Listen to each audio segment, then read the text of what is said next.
ज्ञानदादांनी सांगावं मुक्ते, आईची आठवण आली तर माझ्या गळ्यात पडून रड, आणि बाबाची आठवण आली तर निवृत्ती दादाच्या गळ्यात पडून रड. मुक्ता उठले ज्ञानदादा, झोळी घेतली आणि झप झप झप झप पावलं टाकत आळंदीत आले.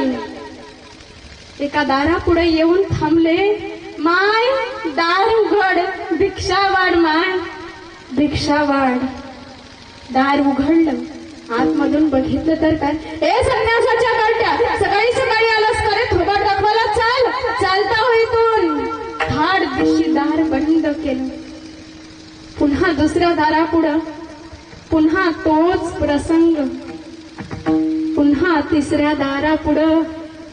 पण म्हणतात ना, कोणीच कोणाचं नसतं, तिथं कोणीतरी कोणाचं असतं.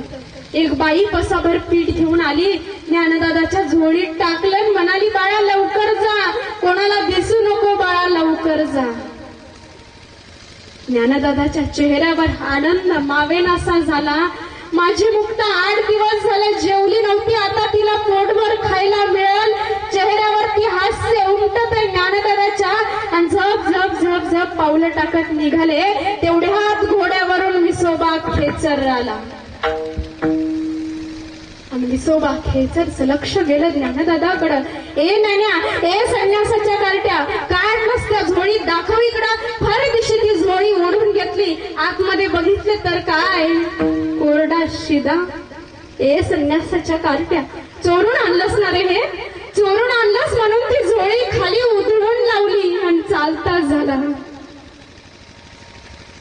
कुणास ठाऊक काय मनात आलं, परत वापस आला आणि त्या सांडलेल्या पिठामध्ये स्वतःच्या पायानं माती कालवली. का तर ते सांडलेलं पीठ सुद्धा घरी नेऊ नये म्हणून.